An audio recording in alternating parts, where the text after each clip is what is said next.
Hey everyone, welcome back and well, technically it's Wednesday. All right, guys, welcome back to Up and Adam Channel 2. We have some exciting news because, we have a new Below Deck season that's coming out. And not just that, you guys are always looking for more Jason.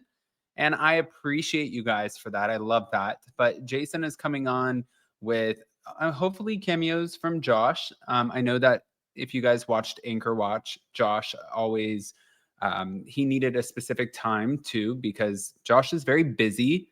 He works a lot, but also he has a full family, And I think that Jason's going to be popping around doing it with different people, especially one of his good friends, Gelsey. So I'm excited to see all of the people he brings on. Hopefully, Captain Sean, everyone. But I wanted to talk about this because the new trailer has dropped and yeah, it was explosive. So before we jump in, plus we got more, we got some Salt Lake City to add into this. Before we jump in, if you guys haven't, pop off in the comment section. If you're not subscribed, get subscribed. Don't forget to hit that notification bell and let's go.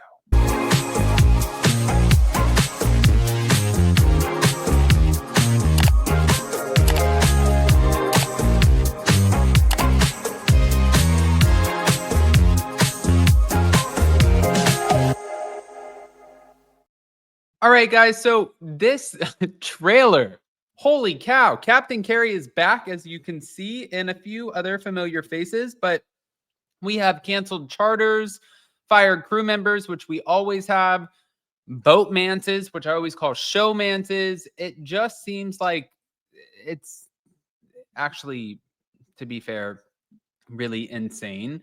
What I love about this too is I love being able to watch Below Deck and know that I'm not covering it. And Jason loves to watch it and actually cover it. Normally, sometimes I'll put on Beverly Hills or Salt Lake City or New York and New Jersey, Atlanta, the Valley, Vanderpump Rules. And Jason's like, this is so dumb. But then when you put on Below Deck, the guy is like locked in and he wants to have all of the conversation. So let's just kind of give you what we have to look forward to in this upcoming season because we have some of the key plot lines. We have Captain Kerry, who is definitely back, which we're excited about. And he canceled the charter mid-season and fired a crew member. And his quote specifically was, the expectations of the job on this boat, you're not there yet. I'm going to let you go tonight. I'm like, canceling a charter, by the way, halfway through the season or halfway through the charter, that's not something that captains don't genuinely want to do that. I think more specifically because they have paid a lot of money and it can affect the reputation of the boat specifically because it's like an Airbnb. You have an Airbnb, you're on Airbnb, you want the 5 stars, you want all the good reviews. If somebody leaves a negative review, you want to make it right. So you don't want to just have this reputation of like, oh, well, this boat, they canceled the charters because you're not allowed to have fun, So yeah, that truly is a big deal. Now, when it comes to Fraser, you guys remember him. He's back as Chief Stew again. And I love that. I love that about him. But he said, I'm going to blow this bitch out of the water. He also clashed with Kyle. And Kyle, like, this is going to be, there's not enough context, to be honest with you, provided in the trailer. But he reacted pretty strongly when there was a possible hookup with Kyle and a charter guest that was shared.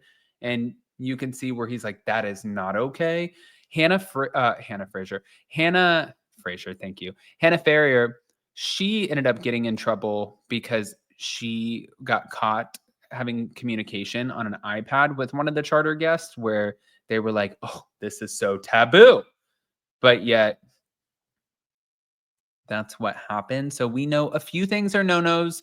One, you can't just jump off the boat whenever you want and do whatever you want on the boat. And you can't treat the boat with disrespect. You can't destroy the boat. You can't destroy the things on the boat. Everything costs a lot of money. 2, if you're working on the boat, you can't get shit-faced while on charter. That's another no-no.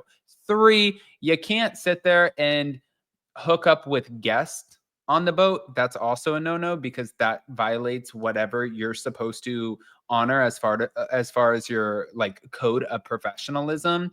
So that is another thing. This really is just wild. Canceled halfway through charters. Boat manses, we always get that, so that's not like necessarily wild. employees getting shit-faced. Like, did I miss something, Bravo? Did you just give us the best season of Below Deck yet? But now we also have a couple new faces too. We have Chef Lawrence Snowden. He definitely has an attitude, but what chef doesn't? And he talks about his culinary skills, and he has a devout religious mindset, saying once you get the Holy Spirit inside of you, God changes you into a different person. We also have a new bosun, a new deckhand. We also have new stews. This is gonna be interesting. But there was another quote from one of the guys. I believe his name is Damo, Damo. I still have yet to meet him, but he said, I definitely have Peter Pan syndrome. I don't ever want to grow up. But then Fraser and Captain Kerry, this I love about, like, it kind of reminds me of Captain Sandy and Hannah. And it also reminds me of Captain Jason and Aisha. And also, who else? Oh, God. Why am I blanking? I need to call Jason. Oh, come on. Kate Chastain and our other captain. I am so sorry, guys. I'm sorry. But we get missing luggage, lots of guest drama, lots of things. The point is, at least I'm not covering it because I like to just sit back and watch. So Anchor Watch is back, and it's going to be better than ever. That was my point, since I had one to make. Now, getting into the Salt Lake City drama, I did want to share this. This was posted by the Real Housewives Zone. Bronwyn, you are going through it this season. You're arriving to cast trips late. Your marriage is being scrutinized. People are saying that you have this really bad reputation of being called a felon. Not good. But what somebody said was, Bronwyn is telling public lies to Salt Lake City fans. She was married before Todd. Her daughter called him daddy, and Bronwyn now is married to Todd. And she wrote, I'm torn. I appreciate knowing when something this non-cynical is said, but I also wish people wouldn't send me all of the nastiness I don't engage with on Twitter to my Insta DMs. I let a lot of nonsense about me go on social media, but I do not play when it comes to my daughter. She has never called anyone by the title dad. No one. Unfortunately for her, she does not know her biological father. My first short marriage did not bring a daddy into her life.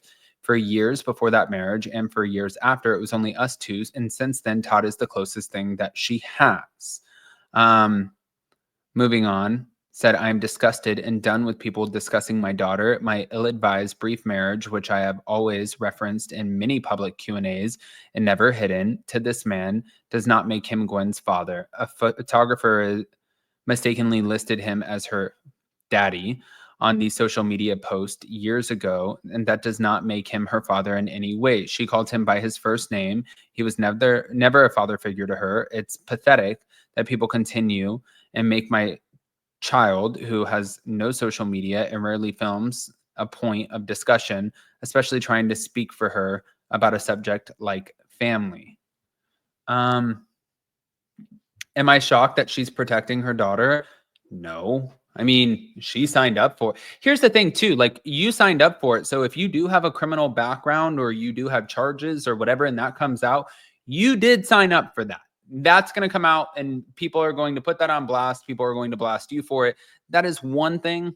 Can't really stop that. However, I do agree with her daughter. She did not sign up for it.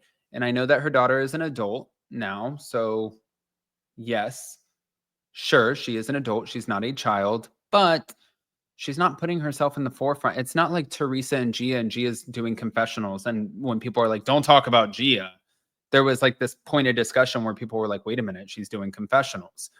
We don't really get anything from her daughter. So I do agree with leaving her daughter alone, but I also don't agree with like leaving her past alone, because you put all of that out there for discussion when you signed up for the show. So I want to hear what you guys think. Guys, are you excited for Jason and Anchor Watch and Below Deck and also the Salt Lake City drama? Pop off in the comment section, smash the like button, show some love, and we'll see you next time. Bye, guys.